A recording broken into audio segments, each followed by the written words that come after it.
أرئست زينة بريزيدنت دكتور دبرتسيون قبر ميكائيل نجون سايداو جزاز أبي أحمد يخونو يلكاتق على سكامو قاد أمارات زي بلو يلوم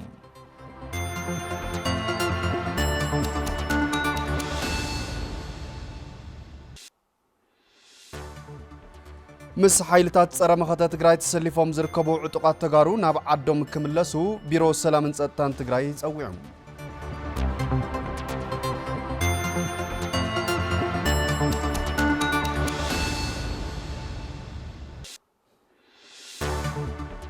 ህዝብን መምሕዳርን ከተማ መቀለ ብርክት ዝበሉ አብዑርን ዓይነታው እኽልን ንሰራዊት ትግራይ አውፍዮም ዝብሉን ካልኦትን ናይ ዝዕለት ቀንዲ ነጥብታት እዮም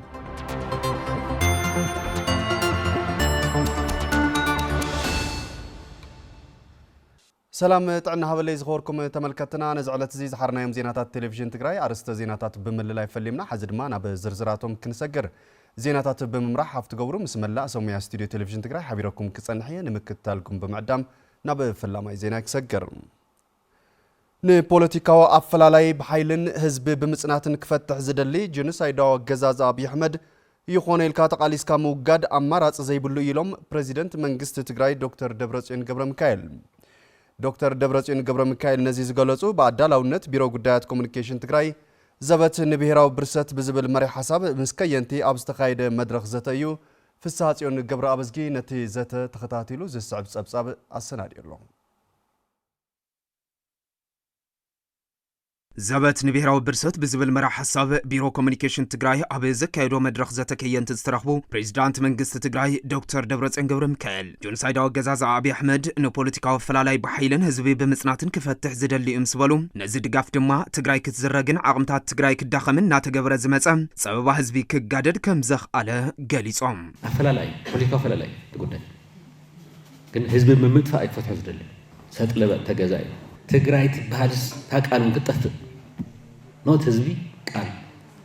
በዚህ ደረጃ ዝስገለጸሉ ዓዲ ዝረግርግ ከብሉ ዘይኻልዎ ዘይገብሩ ነገር የለም እዝን መንጠቀመ ንብልጽግና ንጸላእቲ ህዝብ ትግራይ መሬቱን ሉዓላውነቱን ተቆራሪሱና ሃለወ ምእንተ ሰላም ብዙሕ ዋጋ እናኸፈለ መጽዩን ሃሎን ዝበሉ ዶክተር ደብረጽዮን ገብረ ሚካኤል ስለዝኾነ ነዚ ጆኖሳይዳዊ ገዛዛኣ ይኾነ ኢልካ ምቅላስ አማራጽ ዘይብሉ ኢሎም ግዜ ንሃብ አይን ቸኩል አይን ህጸጽ ዝሕ ጉዳአቱን በጽሕዩ ተጓይኻና ጋዕልጠም መታው የለና ተጸሚምና ማለት ለዚ ምዝ መንግስቲ ፖለቲካዊ ሕቶታት ናይ ትግራይ ብሰላም ክፍታሕ አይኽእልን ተመደምደም ብሰላም ክፍታሕ አይኽእል ይኾኖ ዳርጋ 4 ዓመት ጠሚጥና ክንደይ መስዋዕት ከፊልና መፍትሒ እንታይ ውሽጣዊ ዓማ መደራድርታ አካላት ውዕሊ ፕሪቶሪያን ማሕበረሰብ ዓለምን ነተገዛዛ ዓገብ ክብሉ ወይ ከአሉን ዝበሉ ዶክተር ደብረጽዮን በመዃኑ ድማ መዋጽኦና ባዕልና ምዃና አሚንና ክንቃለስ ይግባእ ኢሎም እቶም ዲፕሎማቱን ዝዘራረብና እዚ ታይኹም ትብሉ ኢና ታይስ ጌርኩም ዛ 4 ዓመት ሙሉእ አኸባ ንአኸባ ምጽዋዕ እውን እዮም ዘይኽኣሉ አኸባ እውን ፊት ንፊት እዮም ክትራኸቡና ዘይኽኣልኩም ፊት ንፊት አፍሪካ ሕብረት ይገበራ ካልኦት ይገበርዎ ታፊት ንፊት ይናውን ዘይረኸብነ ሰላም ንዘይደሊ መንግስቲ ሰላም ዘይኽብር መንግስቲ ሰላም ኢና ንደሊ ካይባል ምስመን ይሰላምና ንደሊ ምስመን እዚ መንግስቲ በዓሉ ምስ ሰላም ዝተባእሰ እናደቐና ኢና ንኽር ዘለና ንኹም ዓልና ንጥፋእ ሓንቲ መንገዲ እያ ዋ ንሕና ይንጠፍ ህዝቢ ኣይኮንና በርደግ ባህልቲ ኢና ቅናይ ባህልቲ ኢና ንቃለስ ኣለና ከየንት ተጋሩ ብስሩሖም ህዝቦም ንምድሓን ናፈጸምዎ ዝመጽ ታሪኽ ፍሉይ እዩ ዝበሉ ዶክተር ደብረጽዮን ገብረ ሚካኤል ሕዘብ ልዕሊ ህዝቦም ኣጋጢም ዘሎ ሓደጋ ህላወ ብዝግባእ ተረዲኦም ድማ ልዕሊ ዝኾነ እዋን ቃልሶም ክሕይሉ ጸዊዖም ክንደይ ነገራት ረኺብኩም ሓሊፍኩማ ታቃልሲ ይትወድአት ብታ ልኡኩም ብታ ሞያኹም ብትሕሉፍ ታሪክ ጠንካራ ታሪኩም ዝበለጸ ክትሰርሑ ዝበለጸ ንዓልኩም ስጥምጥም ክትብሉ ተሓጋጊዝና ከምዚ ዓይነት መድረኽና ፈጠርና ሚና ነተሓጋገዝና ክንከይድ ኢንካና ትጽቢት ዝግበር ማዕ ታሪክ ሰሪሖም ኢኹም ዘይተዛዘመ ስለ ዝኾን ግን ገና እዩ ካብቲ ዝሓለፈ ዝበለጸ ታሪኹን ከም ዝሰርሑ ይጠኣመን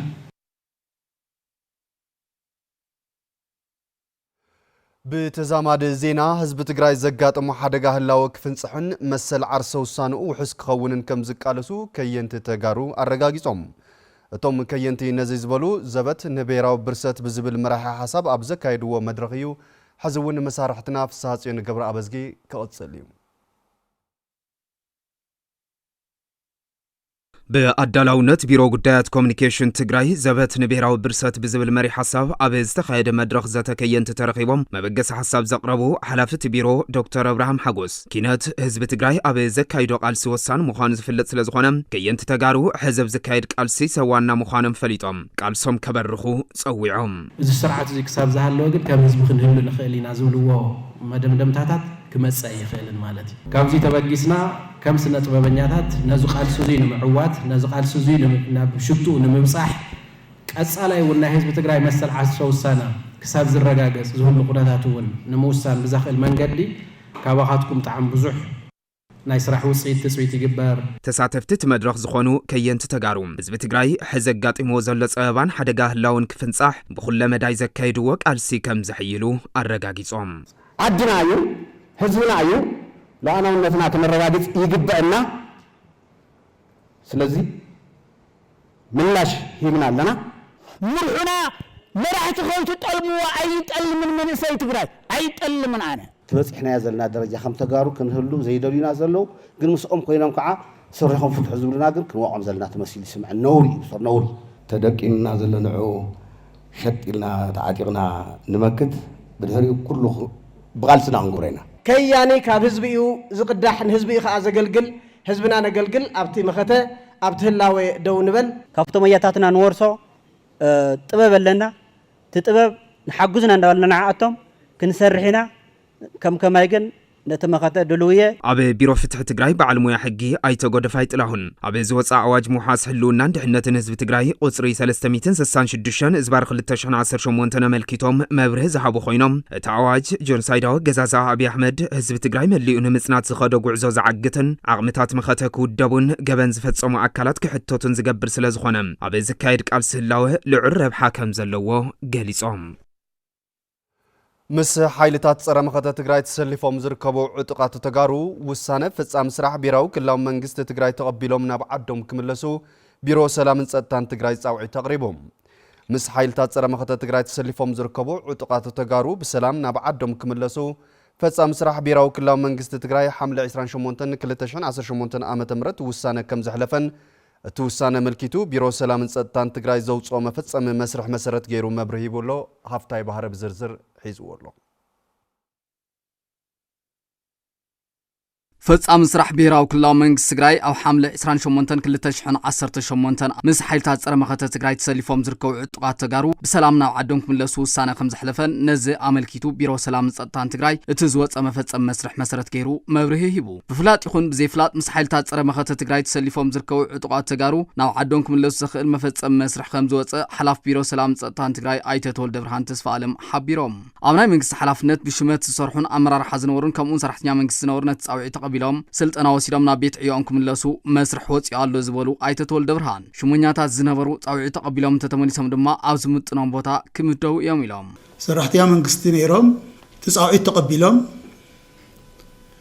ተተመሊሶም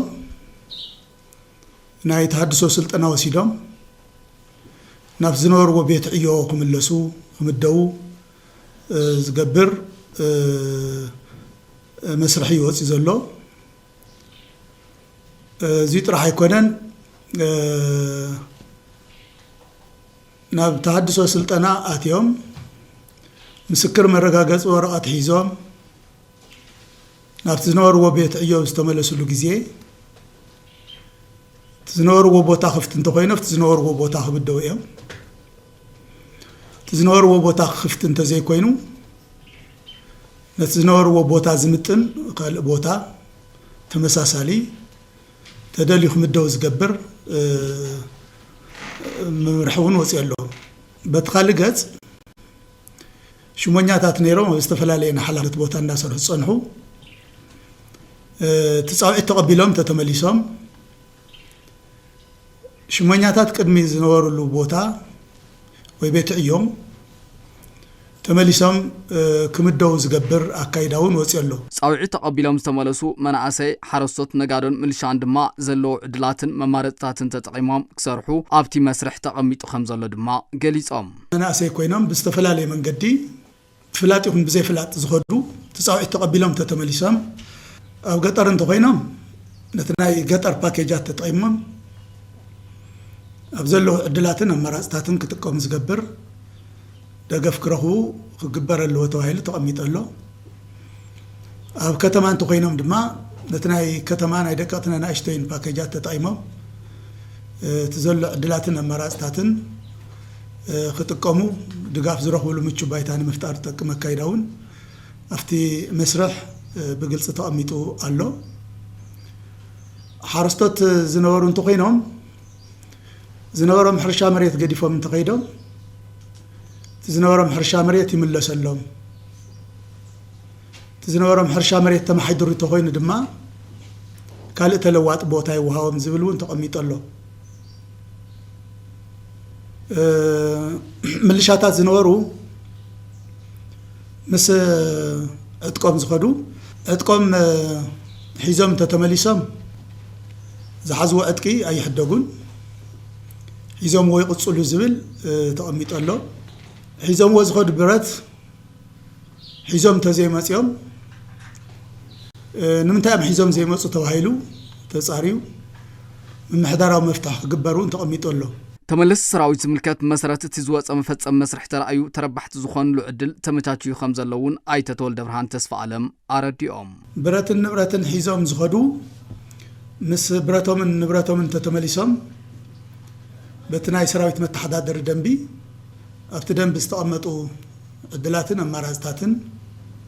ክጥቀሙ ዝገብር መፍትሒ ተቐሚጡ ዝወሰድዎ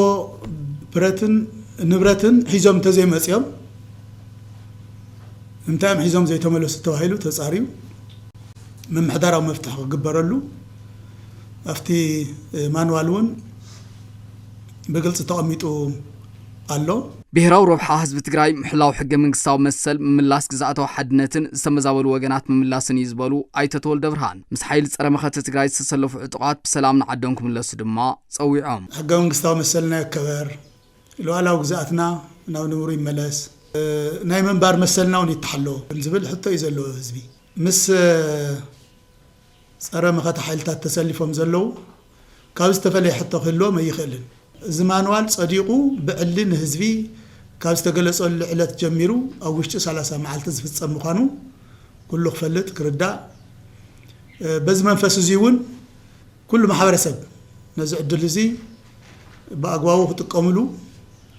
ብስልኪ ይኹን ብዝተፈላለየ መንገዲ ሓበሬታ ክህብ ክሕግዝ ኣካል ተጻውዒት ኮይኑ ዝተቐመጠ እዩ ህዝብን ምምሕዳርን ከተማ መቐለ ብርክት ዝበለ ውዑርን ዓይነታዊ እኽልን ንሓየት ሰራዊት ትግራይ ኣወፍዮም እቲ ወፈያ ሓይልና ንኣክብ ናህርና ንዓቅብ ብዝብል መሪ ሓሳብ ዓቕሚ ሓየት ሰራዊት ትግራይ ዝያዳ ንምብራኽ ተጠናኺሩ ከም ዝቕጽል ድማ ምምሕዳር ከተማ መቐለ ኣረጋጊጸሎ ኤፍሬም ረድህይ ነቲ ዝተገበረ ወፈያ ተመልኪትዎሎ ህዝብን ምምሕዳርን ከተማ መቐለ ንመጠናኸሪ ጅግና ሰራዊት ትግራይ ብርክት ዝበለ ውዑርን ዓይነታዊ እኽልን ኣወፍዮም እቲ ወፍያ ሓይልና ንኣክብ ናህርና ንዓቅብ ብዝብል መሪ ሓሳብ ዝተኣከበ ኮይኑ ሙሉእ ዓርሰ ውሳነ ትግራይ ክሳብ ዝረጋገጽ ዓቕሚ ሰራዊት ትግራይ ንምብራኽ ከም ዝጠናኸር ድማ ምክትል ከንቲባ ከተማ መቐለ ኣይተ ረዳኢ ገብረ እግዚኣብሔር የረጋግጹ ናህሪ ምዕቃብ ሓይሊ ምእካብ ብዝብል መሪሕ ቴማ ኢና ነካይዶ ጸኒሕና ንእክቦ ሓይሊ ንዕቅቦ ናህሪ ነቲ መኸተና ዝዕውት ክኸውን ኣብ ጫፍ ከብጽሕ እዩ እቲ መበገሲ እዩ ሰራዊትና ብሓይሊ ሰብ እናጠናኸርና ብሎጂስቲክስ እናጠናኸርና ስለዚ ኣብ ከቢድ ስቃይ ዘለው ተመዛበልትና ናብ ቦታኦም ክምለሱ ኣብ ኢድ ወረርቲ ዘሎ መረበትና ናብ ሰዋኑ ክምለስ ኣብ ትሕቲ ወረርቲ ዝሳቀዩ ዘለው ህዝብታትና እውን ነፃ ክወፁ ሓራ ክወፁ መወዳእታ ድማ መሰል ዓርሰ ውሳነ ህዝቢ ትግራይ ብዝተማልአ መንገዲ ክነረጋግጽ እንገብሮ ዘለና ቃልሲ እዩ ንሰራዊት ትግራይ ዝውዕል ህዝባዊ በርክቶ ቀጻላይ ከም ዝኾነ ድማ ዘዘራረብናዮም ነበርቲ ከተማ መቐለ ይዛረቡ ኣብ ግንባርን ኣብ ደጀንን ዘሎ ሓይሊ ኩሉ ክምክቶ እዩ ማለት እዩ ክምክት እዩ ውሕስነቱ ክረጋግጽ እዩ መሬትና ክንምልስ ኢና መረበትና ክንምልስ ኢና ተፈናቀልትና ናብ ቦታኦም ክምለስ እዮም ኢኮኖሚ ትግራይ እውን ክሓዊ እዩ ስለዚ እዚ ንምዃን ከዓ ኩሉ በብዘለው ኮይኑ ቃለሲዩ ማለት እዩ ተጣዊቂ እንዮ ምስከንዳ ዓበይቲ ቆልዑ አናእሽቲ ጥኑሳት ሓራሳት እዚኦም ንዓዶም ተዘይተመሊሶም ንሕና አይንህርስን ተፈናቀልትና ተተመለሱ 6 ዓመት ዝኣክል እዚኦም ክምለሰሎም መሬትና ክነምልስና ይልኩም ትቃለስለهم አየሁም بعدو لጭክን የለይ በሃገሩ ሕሊፉ ልህብ የለይ ተወካሊ ሰራዊት ትግራይ ተገላላይ ተክለ ሚካኤል ገብረ ጻዲቅ በወገኑ እትወፈያ ደጀንነት ህዝቢ ዘመላኽት እዩ ድሕር መባል ንዕውትነት ሰራዊት ትግራይ ሎጂስቲክን ሓይሊ ሰብን ዝያዳ ክቅጽል ድማ ይጽውዕ ሰራዊት ትግራይ ከም ሰራዊት ኩሉ ነገሩ ገዲፉ አፍቲ መኸተ ምንተ ህዝብ ትግራይን ምንተ ልኡላውነት ምኽባርን ምንተ ምምላስ ተፈናቀልትናን ምንተ ምግሃድ መሰል ዓርሰ ወሳንናን ኩሎም ነገራት ገዲፉ አውድፋ አሎ ህዝብና እውን ነዚ ሪኡ አጀኻ ወላድና ያኻ ዓወትና ከተቀላጥፊ ኻይሉ ሙሉእ ዘይጎደሎ ድጋፍ ይገበረልና ኣሎ ብስመይን ብስም ሰራዊት ትግራይን ድማ ድጋፍኩም ክቅጽል ኣሎ ሕዝውን ዓወትና ክግህድ እዩ አጀኹም ብልሒ ናይቲ ቃልስኹም ብልሒ ናይቲ ኩናት ኢና ክንዕውቶ ድማ ኢና ኣብቲ ወፈያ ዓበይቲ ዓድን ስድራ ስዋእትን ሓዊሱ ወከልቲ ማሕበረሰብ ንግድን ዝተፈላለዩ ማሕበራትን ተረኺቦም እዮም ህልውናን ድሕንነትን ህዝቢ ትግራይ ንምውሓስ ዝተጀመረ ምሕዝነትን ርክባትን ብዝለዓለ ደረጃ ተጠናኺሩ ክቕጽል ከም ዝግባእ ውድብ ኣኽሱማይ ዋዕላ ገሊጾም እቲ ውድብ ኣብ እዋናዊ ኩነታት ኣመልኪቱ ንጋዜጠኛታት መግለጺ ሂበሎ መሳርሕትና ተስፋይ ታደሰ ነቲ መግለጺ ተመልኪትዎ ኣሎ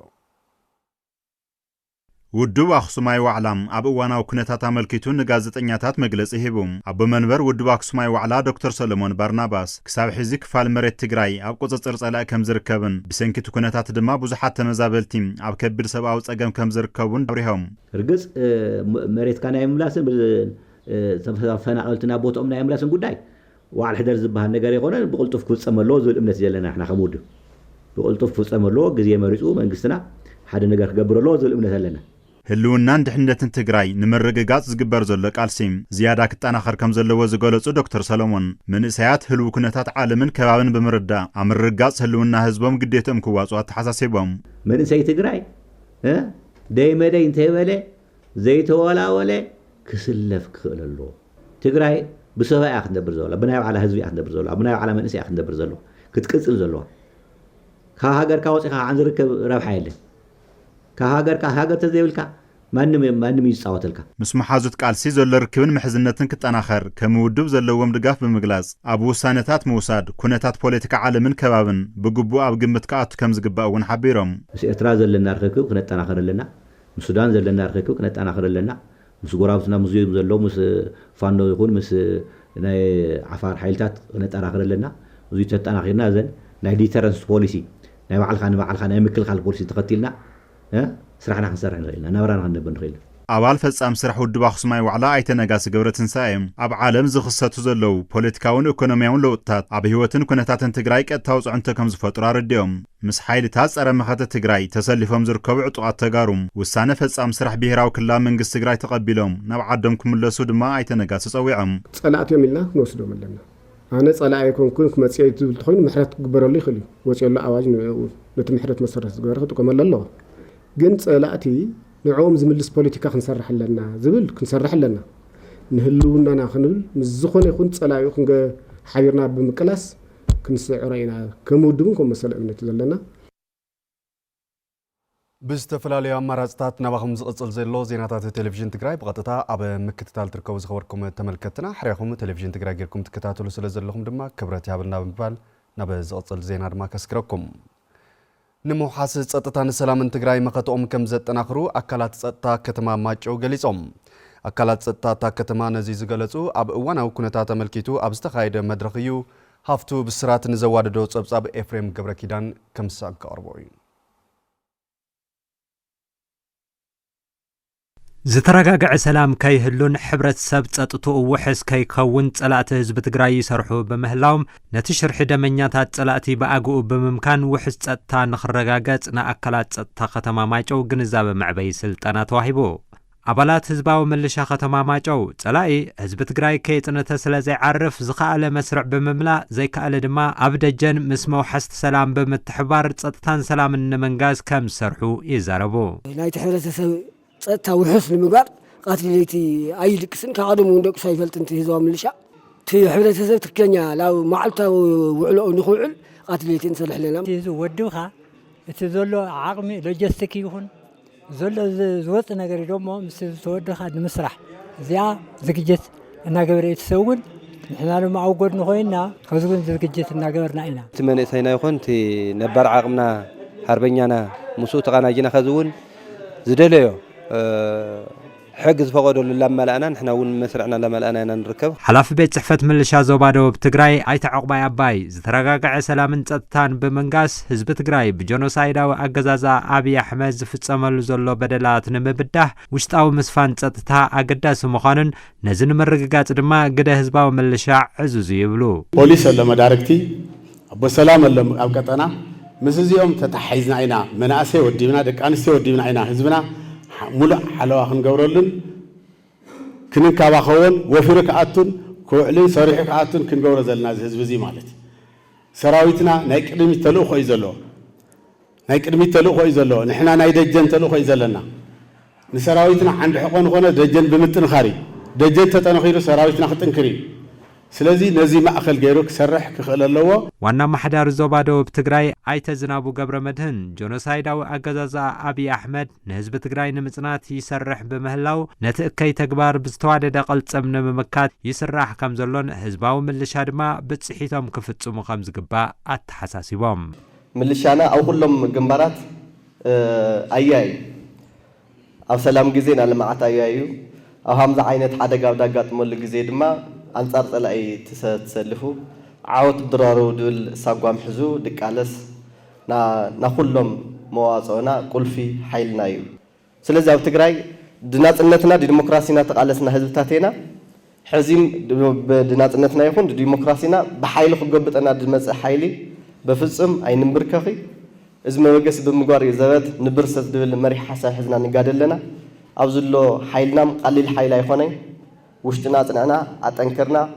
ድዛው ቀድመና ድሉ ሓደጋ ድምብዳህ ድምምካት ድሉ ክንኾን ንኽእለና ግብሪ ንህላው ህዝቢ ትግራይ ዓብይ ትርጉም ህላው ተረዲኦም ይኸፍሉ ከም ዘለው ከፈልቲ ግብሪ ነጋዶ ክፍለ ከተማ ሓወልቲ ገሊጾም ገነት ካሕሳይ ክትቀጽል እያ ኣብ ክፍለ ከተማ ሓወልቲ ግብሪ ክኸፍሉ ዝረኸብናዮም ነጋዶ ጽፉፉን ስሉጥን ኣዋሃባ ግልጋሎት ይረኽቡ ምህላዎም ገሊጾም ብበዝሒ እዮም ወሲኾም ንወሰብ ኣየዳናጉኹ ኣነ ህዚ ኣብ ስራሕ ደንጉየ የለይ መጻኹ መጨረሻ ጽሕኔኹ ቀዲመ ለይ መጻኹ ህዚ ግን መጽየስ ወዲኤ ታኽስታየ ክሊራንሰይ ወዲኤ ልወጽለኹ ስለዚ ስሉጥ ግልጋሎት ይንዮ ወዲያው ጎን ለጎን ወንታይ ይገብርሎ ቅሬታ አለለው እና ቅሬታ መስማዕ ስራሕቲ ያካይድለው እዮም ለዕሮቱ መጽና ከቆጽና ኢና ሓስተሙና ሓዲሩ 50,000 ምናምን ፈልይልኒ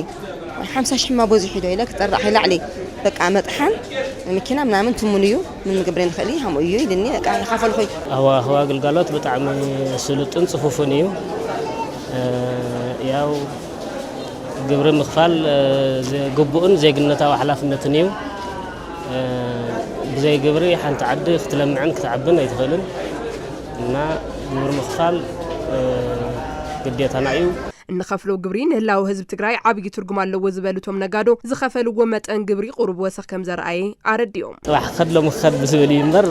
متمخفال زي قدس ኮይነ ይኾንኩ እና አጋጣሚ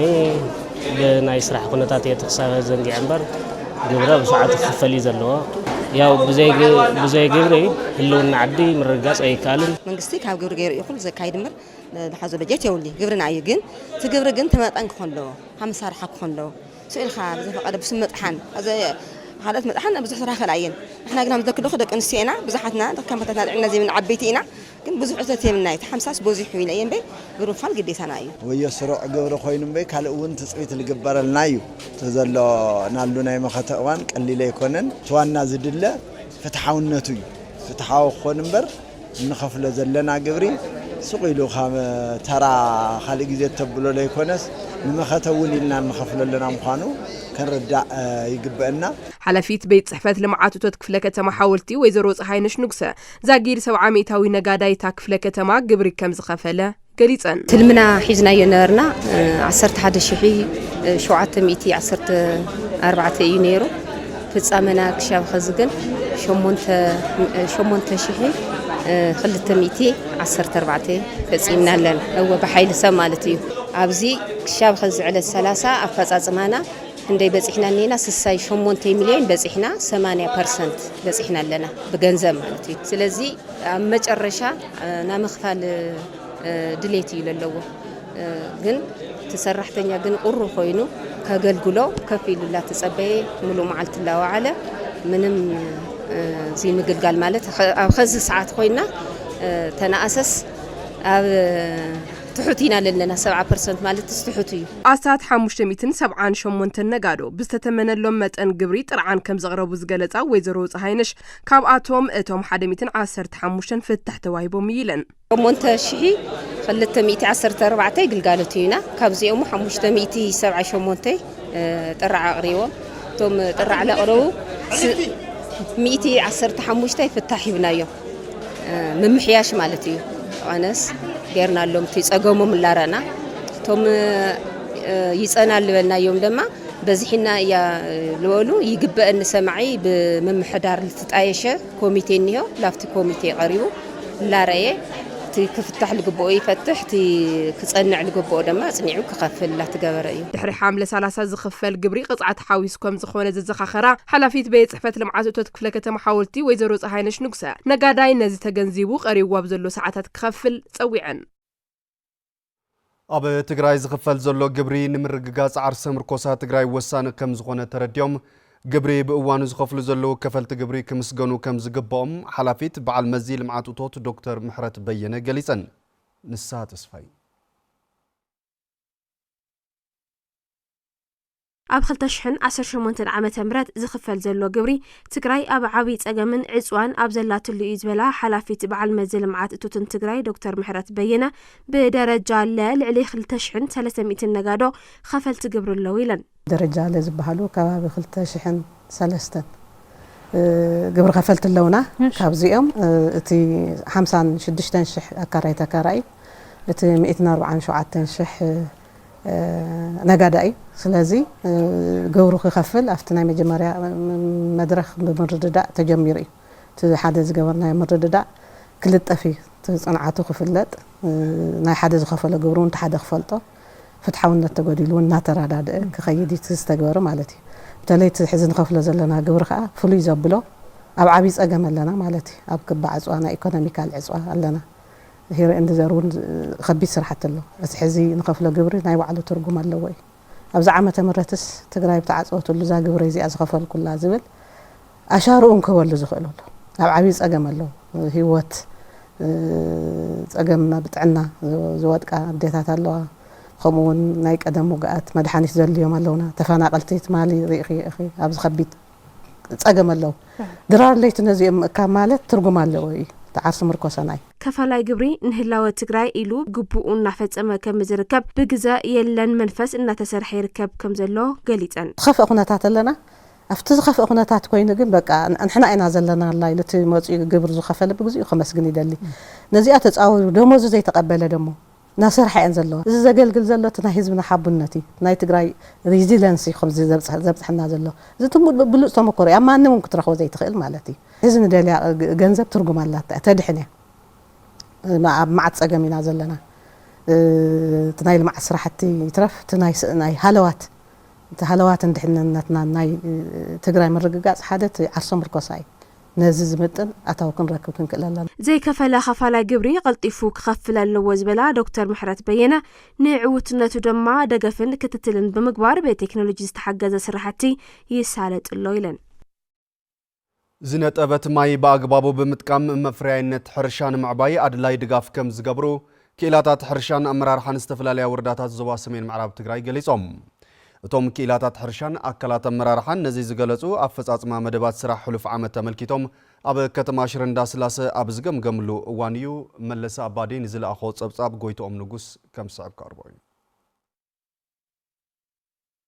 ካብ ዝተፈላለያ ወረዳታት ዞባ ሰሜን ምዕራብ ትግራይ ዝተወከሉ ክኢላታት ሕርሻን ኣካላት ኣመራርሓን ኣፈጻጽማ መደባት ስራሕቲ ሕሉፍ ዓመት ብምግምጋም ኣንፈት ቀጻላይ ዓመት ንምቕማጥ ዓሊሙ ኣብ ከተማ ሽረ እንዳስላሴ ዘትዮም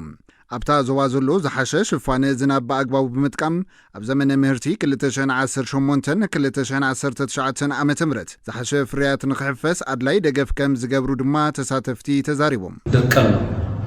ዝተሓደት ናይ ተፈጥሮ ፈተና እዩ ነዚ ዝምጥን ስራሕቲ ያው ፕላን ኣዳሊኻ ምስራሕ ከድሊ እዩ እንኸባቢና እንወረዳና ዝምጥን ፕላን ኣውፂና ተሓጋጊዝና ክንከይድ ስለዚ ዝቕፅል 2019 ተምና ያው ተናእሰቶም ዝሓዝናዮ ሽታታት ኣዊትና ነቶም ሽታታት ንምፍፃም ንዕቁና መሓልቆታት ክንፈትሕና ክንዝተኻል ተኣሳሲርና ክንሰርሕ ያው ተረዳዲእና ኣለና ኣብቲ ናይ ማይ ምእላይ ኣብቲ ናይ ጠሊ ምዕቃብ ኣብቲ ናይ ሃፍቲ እንስሳ እውን ብኸመይ ኢና ተዓፃፂፍና ክንሰርሕ ዘለና ንቐፃላይ ከምዚ ተዓፃፂፍካ ምስራሕ ከም ዘድልየና እውን ሒዝና ኣለና ናይ ሃፍቲ ተፈጥሮ ስርዓትና ናይ ሃፍቲ እንስሳ ስርዓትና ዝራእቲ ተኣሳሲሩ ብፍላይ ምስ ናይ ሕጂ ናኣቶ ዘለና 50% ካብ ዓንዲ ዝራእትና ብክላስተር ኣፕሮች ንዝረአየ ዝብል ፕላኑ ስለ ዝወረደ እቲ ፕላን ስሒዝና ከም ወረዳ ዓሚና ናሰርሕናሉ ሓጂና ኢና እቲ በዓል ማይና እቲ ሓረስታይና እውን ብተመሳሳሊ ነቲ ኩነታት ተረዲኡ ኣብቲ ዝነበረ ብዝግባእ ክሓርስ ክሰርሕ ሰፋሕቲ ብላዓል ጌርና ናብ መደብ ኣቴና ኢና ዋና ማሕዳሪ ዞባ ሰሜን ምዕራብ ትግራይ ኣይተወልደ አብርሃ ገብረ ጻድቕ ኩሎም መደባት ዓርሶም ርኮሳ ሓረስታይ ንምብራኽ ብዘኽእል መንገዲ ክዕመሙ ከም ዝግባእ ሓቢሮም ሕርሻና ይህሉና ጉዳይ በቃ ሄዳ ዓርሶም ርኮሳና ምሕያል እምበር ካልእ መማረፂ የለን ትፈልጡና ኩነታት ዝኒአና ኩነታት ግዜ ወሲድና ዝወህልና ይሃፍቲ እውን ኩናት በሊዑ ወይ ዘለና ክራይስ ከፊሕ ብጣዕሚ ሰፊሕ ስለዚ ነዚ ዝምልእ ስራሕ ምስራሕ ይሓትት ተደጋጊፍና ተዘይመሪሕናዮ ተደጋጊፍና ኩላትና ኣብ ንንዋፈረሉ ሓላፍነትና ተዘይተወፂና ግን ፈተና ቀሊል ማለት ኣይኮነን ኣብቲ መድረኽ ዝተረኸቡ ምክትል ሓላፊ ቢሮ ሕርሻን ሃፍቲ ተፈጥሮን ትግራይ ኣይተ ዮናስ ኪዳን ሓረስታይ ዝዘነበት ማይ ብኣግባቡ ተጠቒሙ ጠሊ ብምዕቃብ መፍረያይነቱ ክዕቢ ኣመራርሓ ኣባይታ ወሪዶም ክድግፉ ይግባእ ኢሎም ቅድሜ ናብ ስፖርታዊ ጸብጸባት ምስጋርና ናይ መወዳእታ ዝርዝር ዜና ናባኹም ከብሎም ሰራሕተኛታት ዝተፈላለዩ ኣብያተ ጽሕፈት መንግስትን ካልኦት ክፋላት ሕብረተሰብን ከተማ ማጨው ወፍሪ ተኸላፈልሲ ኣካይዶም ሓምለዋይ ከባቢ ንምፍጣር ሓለዋን ክንክንን ከም ዝገብሩ ድማ ገሊጾም ንጸብጻብ ሃፍቱ ብስራት ተስፋ ይታደሰ ኣብ ከተማ ማጨው ሰራሕተኛታት ዝተፈላለዩ ኣብያተ ጽሕፈት መንግስትን ካልኦት ክፋላት ሕብረተሰብን ዝተሳተፉሉ ወፍሪ ተኸላፈልሲ ተሳሊጡም ገረብ ኣብ ምሕላው ሚዛን ከባቢ ኣየር ዝለዓለ ግደ ከም ዘለዎ ዝጠቐሱ ተሳተፍቲ ተወፍሪ ዝተተኸሉ ፈልስታት ንኽጸድቑም ኣድላይ ሓለዋን ክንክንን ከም ዝገብሩ ድማ ተዛሪቦም ፈልሲ እዚ ብስነ ስርዓት ተሓልዩ ብስነ ስርዓት በቂሉ ተኻሊሉ ክለምዕ ኢና ዝተኽሊ ዝላ ተኸልና ይድዓልና ማዕት ዓዲ ወዲ ዓዲ ስለ ዝኾነ ተኽል ተሃልዩ ያው ብደይ ተኽሊ ህይወት የለን ተኽሊ ምትኻል ማለት ህይወት ማለት እዩ እሱም ተኽል ካመሰብ ስለሆነ ካስካብ ዝዓቢ ክንክን ግበሮ ሓጾር ግዛዕ ግበሮ ነው እዩ ኣትክልቱ ተቋራጡ ተባራሽ ስለነበረ ሕዝ ሓድሽ ሓምለዋይ ልምዓት ኮናም ትነወሮ ክምለስ ክኾን ኢላ መሓልፍ ካብኡ ክሕፀር ንዎ ክሕለው ንዎ ኣካያድ ስራሕ ቤት ማዘጋጃ ከተማ ማጨው ኣይተ ተስፋይ ኪሮስ ሓምለዋይ ከባቢ ብምፍጣር ተጠቃምነት ሕብረተሰብ ንምዕባይ ልዕሊ 50,000 ዝተፈላለዩ ፈልስታት ብወፍሪ ከም ዝተተኸሉ ሓቢሮም 50,000 ምትኻል ደሞ ካብ ጉድጓድ ቁፋሮ ጀሚርና ኣብ ዝተፈላለዩ ፓርክ ዝበሉ ይኹኑ ሃይማኖታዊ ትካላት ይኹን ትምህርቲ ትካላት ካልኦት ተቋማትን ኦፊሻል ዝኾነ ናይ ተኸላ ፕሮግራም ጀሚርና ኔና ማለት ስለዚ ማሕበረሰብና ሓደት ተኸለ ቆርጽ ይውሊ ተኸዝተክናዮም ኣካል ታይስሙ ኣካልቲ ናይ ቤት መዘጋጃ ኮይኑ ክከናኸን ክሓጽር ንየዎ خالي بوزح جزء درنا يوم سحرشات العائلة جرين إرياد كلنا يوم نايم حراس نايم قفار نايم غرفة حدا قاعد له كتما سلله هنا زول ما مارسي أو جرين إريا ويوم تخلي متخالي مالتي سلازو كله تخرطيو أو كواويو أو تكالو أو منوريو أو منجدتات أو جدناتات ناي تخلي نايم كنخان نايم متخال نايم خصوصا سرحة تكسر إحنا يوم مالتي زتجمروا سرحة المحوي هاف فترة بمتنخار نمجبنا تنسأل على نزوع علوم استفعل عليك قوم تتخلطات يتكلم هلاهم دماء تتصفي والسيخة مرد زينات سبورت نزاربلنا مسارحتنا مرسا إلى مسجينة خبركم تملكتنا على زينات التلفزيون تجراي زوم كساب حزز تخطات لكم يمثل نيرم سلت مكتالكم كبرت يابلنا ببزلهم سنايجزا